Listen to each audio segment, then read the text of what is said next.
"Grandma, Mom and Dad are planning to steal your money." That is what my 11-year-old grandson whispered to me one evening, his little hand tugging at my sleeve, his eyes wide with fear. In that moment my heart stopped, not because of the money itself, but because I realized what he must have overheard. What dark plans were being spoken in the same house where I once cooked meals, told stories, and poured all of my love into the very people now plotting against me. I did not cry out. I did not argue.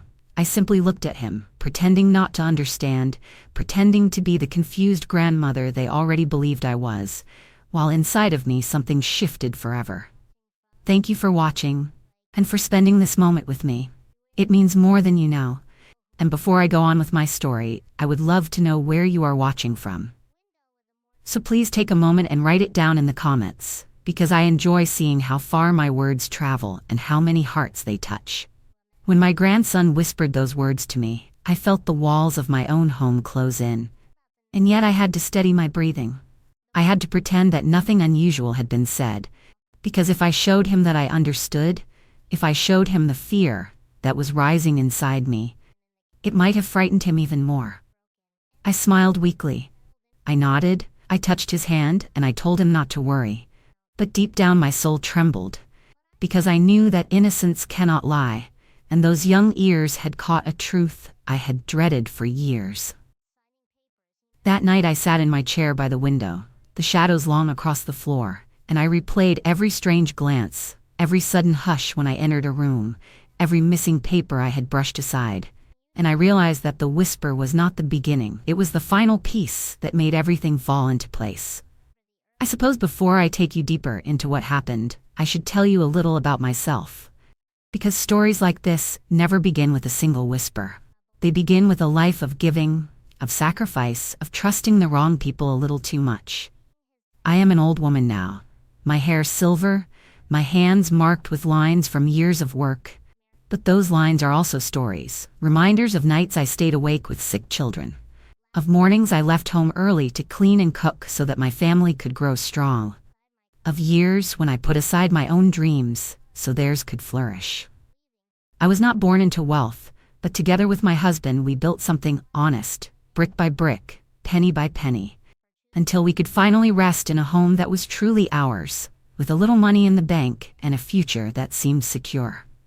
When my husband passed, I clung to the thought that at least his children and mine would honor the sacrifices we made, that the love we poured into them would come back in kindness and respect.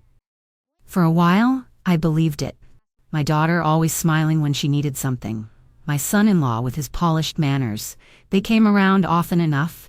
They asked questions about my health, about my comfort, about whether I was keeping up with bills. At first it warmed my heart, but then I began to notice the change in their tone. How their words circled less around me and more around what I owned. They would ask casually about my accounts, pretending it was concern. Or they would suggest that perhaps I should let them handle the paperwork, because it might be too much for me. I wanted to trust them. I wanted to believe their care was genuine. So I looked the other way when certain documents went missing. When envelopes I remembered setting on the table were nowhere to be found. When whispers hushed the moment I entered a room. Looking back now, I realize I ignored the signs, because admitting them would have broken my heart. And perhaps deep down, I thought betrayal from strangers I could survive. But betrayal from your own blood is a wound that does not heal. So when my grandson whispered the truth into my ear, everything I had been pushing aside came rushing back. And I could no longer deny it. My life had been a story of giving, but theirs was becoming a story of taking, and that was the moment I knew that love had turned into greed inside my own family. It was not long after that whisper that the strange little things I had been brushing aside began to look much clearer, as if someone had cleaned the fog off a window, and finally I could see the pattern. I remembered how my daughter once asked me where I kept the deed to the house. She tried to laugh it off as curiosity, but her eyes lingered too long on the cabinet where I kept my files. I thought of the afternoons when I walked into the kitchen, and the talking would suddenly stop, only to be replaced with stiff smiles and quick excuses. I recalled the letter from the bank that never reached my hands, and when I asked about it, my son-in-law calmly suggested maybe I had misplaced it. But I knew I hadn't, and that calmness of his carried something colder underneath, something calculating. I began to listen differently after that, to the shuffle of papers behind closed doors, to the way my daughter's voice softened when she thought I was out of earshot, saying things like, "She won't even know what she's signing." Those words rang in my ears at night, as I sat awake in the dark, staring at the ceiling, wondering how long they had been planning and how far they would go. I told myself to stay calm, to keep my face still, because if they saw suspicion in me, they might move faster. And I needed time. I needed to know exactly what I was up against. My heart was heavy, not just with fear of losing what I had worked for, but with grief at the thought that the ones I gave everything to, the ones I carried and raised, could see me not as a mother, but as a doorway to money. The pain of that realization was sharper than any knife, yet mixed with the pain was something else, a quiet strength that began to rise in me. I had played the fool long enough without knowing, but now that I understood, I would make a choice to play it with purpose. If they wanted to believe I was slipping, if they wanted to think I was confused and too tired to manage my own life, then I would give them exactly that. Because sometimes the greatest defense is to let others underestimate you, and in their underestimation, they reveal themselves. So I decided to let them think they were winning. I let my shoulders droop a little lower when I walked. I let my eyes wander, as if I had forgotten what I was looking for, and I asked them to repeat things I already understood, just so they would whisper to each other later that Grandma was slipping. Every sigh I gave, every pause I took, was another stone laid in the trap I was quietly building. And as much as it hurt to pretend, I knew it was the only way to keep them blind to the truth that I was watching every move they made. I could hear them testing the waters with gentle words, saying maybe I should let them handle the bank visits. Maybe it would be easier if they managed my bills. Maybe it was too much stress for me at my age. They smiled as they said it, but those smiles no longer looked like kindness to me. They looked like masks trying to hide impatience and greed. At night, when the house was silent, I would sit in my chair and think of all the years I had worked to make sure they never went without. How I had gone without new shoes so theirs would not have holes. How I had skipped meals so there would be enough food for them at the table. And now the same hands that I once fed wanted to take away the last security I had left. It was a pain I cannot put fully into words. Because it is not just money. It is the life behind it. The labor, the sacrifices, the memory of my husband's sweat and mine, now treated as though it were nothing more than a prize to be claimed. My heart would ache, but then I would think of my grandson, the way his little hand trembled when he tugged at me, the fear in his eyes when he whispered his warning, and I knew that for him, and for the truth he carried, I had to stand strong, even if I stood quietly. I began keeping small notes tucked away, reminders of where my accounts were, copies of important documents, names and numbers that would matter later. And though I pretended to fumble when my daughter asked me simple things, my mind was sharper than it had been in years. Their betrayal had hurt me deeply. But it had also awakened something I had not felt in a long time. A determination that I thought had gone with my youth. They believed they were circling a weak old woman, but what they were really circling was a storm that had not yet broken. The days that followed felt like walking across thin ice. Every word I spoke had to be measured. Every glance had to be softened. Because I could not let them sense that I was aware of their scheme. And so I smiled when they spoke of my future. I nodded when they suggested changes, and I even let them believe I was too tired to read through the mail. Inside, though, my mind was moving quickly, and my heart was steadied by one thing: the memory of my grandson's whisper, the courage it must have taken for him to come to me, and the trust in his eyes that told me I could not allow this to unfold without fighting back. I would watch him sitting in the corner of the room, his little face trying to act as though nothing was wrong, but his eyes darting to me now and then as if checking whether I was safe. And in those glances I found the strength I needed. One afternoon, while the house was unusually quiet, I carefully gathered every document I had left, from old deeds to account statements, and I tucked them into a folder that I hid away in a place I knew they would never think to look. My hands trembled as I worked, not out of weakness, but out of the weight of what it all meant, because I knew that every paper was not just a piece of information, but a piece of my life's work, my security, and my independence. Later that week, when I stepped into the bank, I carried myself slowly, like a woman uncertain. But the moment I sat down with the clerk, my voice steadied, my back straightened, and I moved every account, every asset, into places where greedy hands could not reach. I signed papers with the same hand that once signed school notes and grocery checks.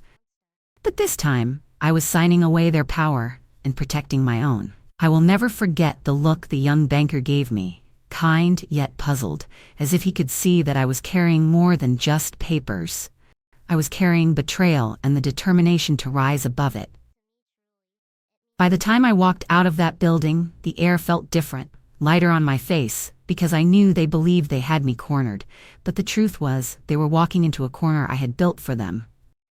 I never told a soul, not even my grandson, because to protect him, I had to let him think I was still confused, still unaware. And while it broke my heart to let him carry the fear alone, I knew the day would come when he would see that Grandma had not been as weak as she appeared. A week later, the tension in the air grew thicker. I could feel it in the way my daughter's smile stretched a little too wide, in the way my son-in-law's voice carried a rehearsed calmness, and in the way the house seemed to hold its breath whenever they arrived. They were circling closer, certain that the time had come for me to hand everything over, and I allowed them to believe it, because the more convinced they were of my weakness, the less they saw the truth. I continued to move slowly, to pause before answering, to fumble with my glasses as though the words on a page were too much for me.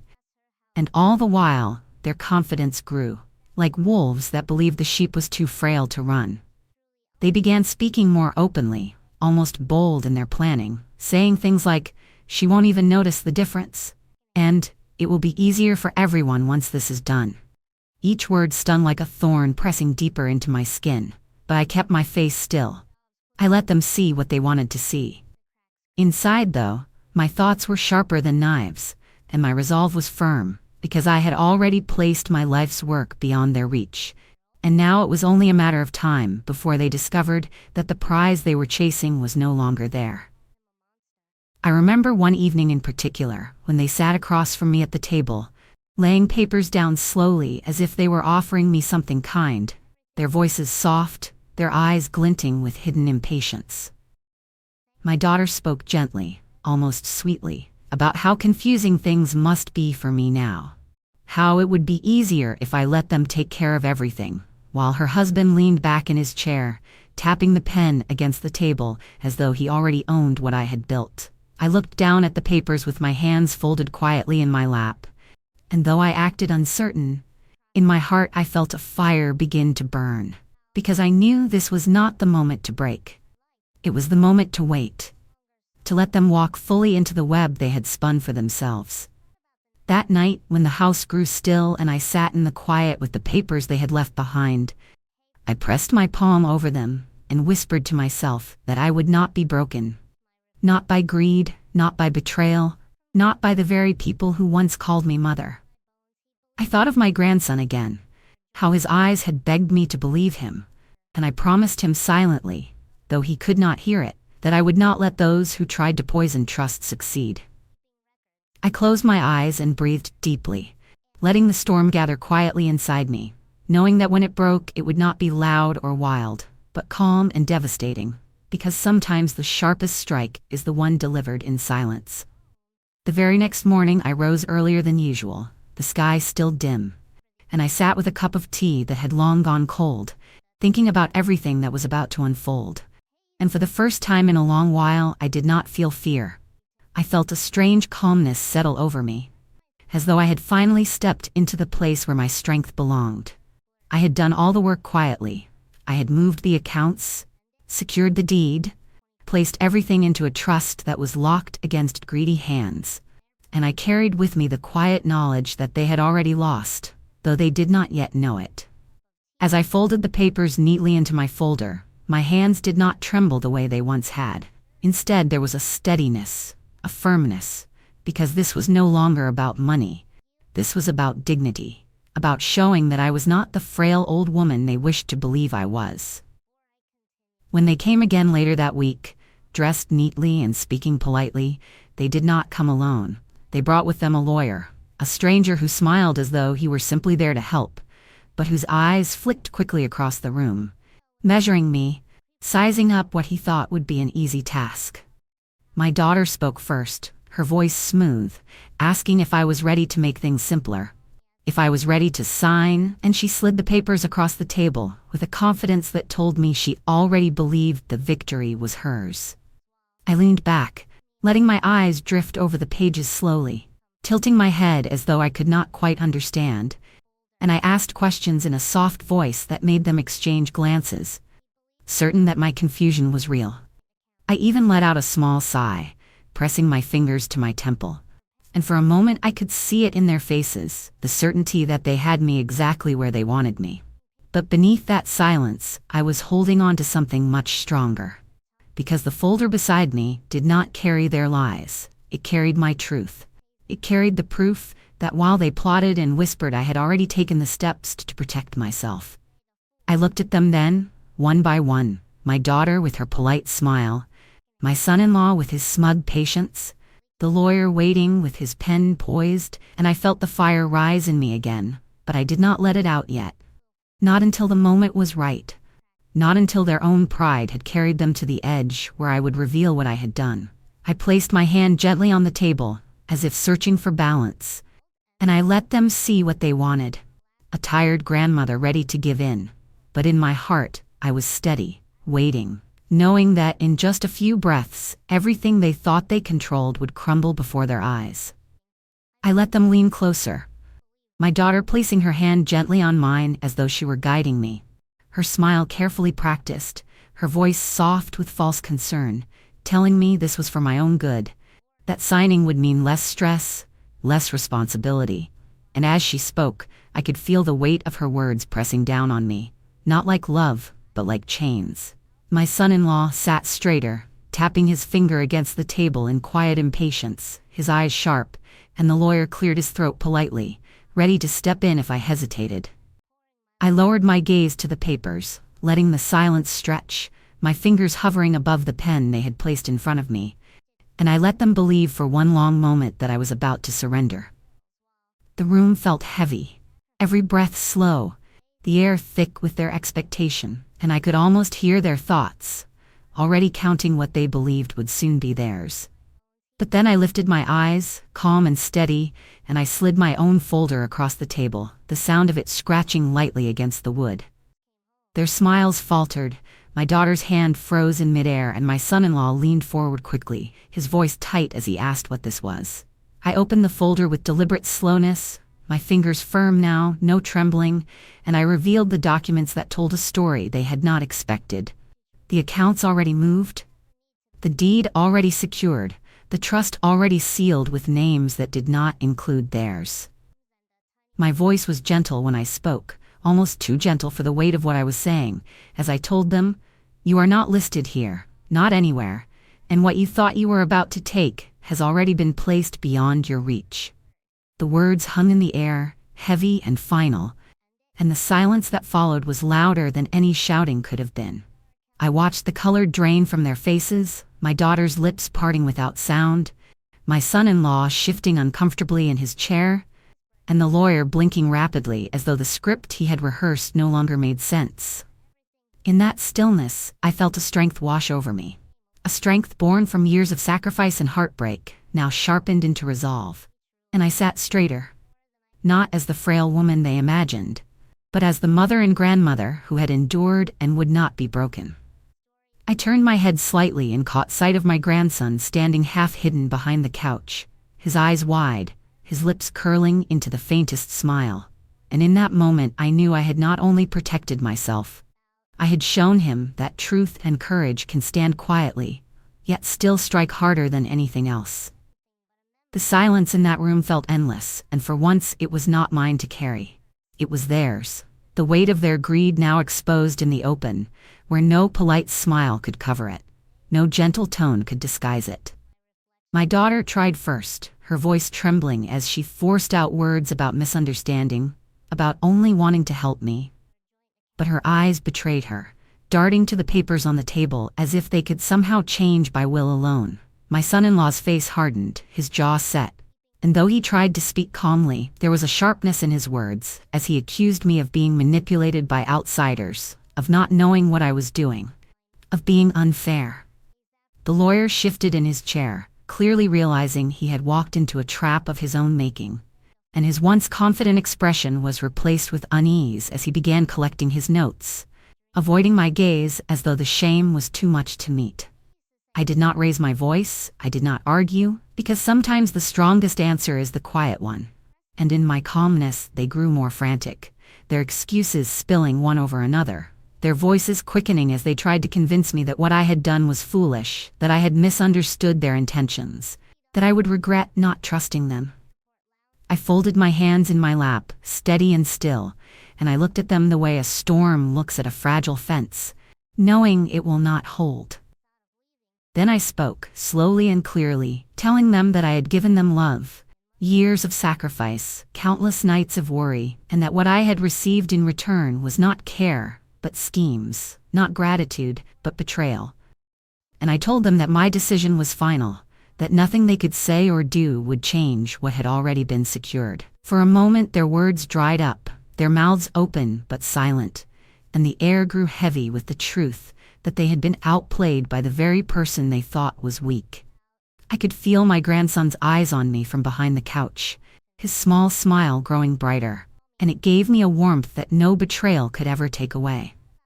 I turned my gaze back to the table, to the papers that told my story now, and I realized that this was not just about protecting money or property. It was about reclaiming dignity, about showing them that the woman they thought they could trick was still the same woman who once fought through hunger, hardship, and loss to build a life for them. They had underestimated me, and in that underestimation, they had destroyed their own plans, leaving nothing but the echo of their own silence. When they finally stood to leave, there was no longer triumph in their steps, only the weight of disappointment and the bitterness of a plan that had collapsed before their very eyes. My daughter avoided my gaze, her cheeks flushed with a mix of shame and anger, while my son-in-law muttered under his breath, his tone sharp as though blaming me for refusing to let myself be deceived. The lawyer gathered his things quickly, his polished shoes tapping against the floor as he hurried toward the door, clearly eager to escape a room where greed had been laid bare. I remained seated, my hands folded neatly in my lap, my breathing calm, and I let them leave without another word, because sometimes silence carries more power than any argument ever could. When the door finally closed and their footsteps faded, I leaned back in my chair, and for the first time in weeks I felt a sense of peace slowly settle over me. The house was quiet again, and I could hear only the soft tick of the clock on the wall, steady and unbothered, as if reminding me that time itself had stood on my side. My grandson emerged from behind the couch, his little face beaming with relief, and when our eyes met, he smiled in a way that told me he understood. Perhaps not the details, but the truth that his warning had saved me, and that I had found the strength to protect what mattered. I opened my arms to him, and he ran to me. And in that embrace, I felt the warmth of something far greater than money, the bond of love and loyalty that no scheme could ever destroy. As I sat there holding him, my mind drifted to all that had just happened.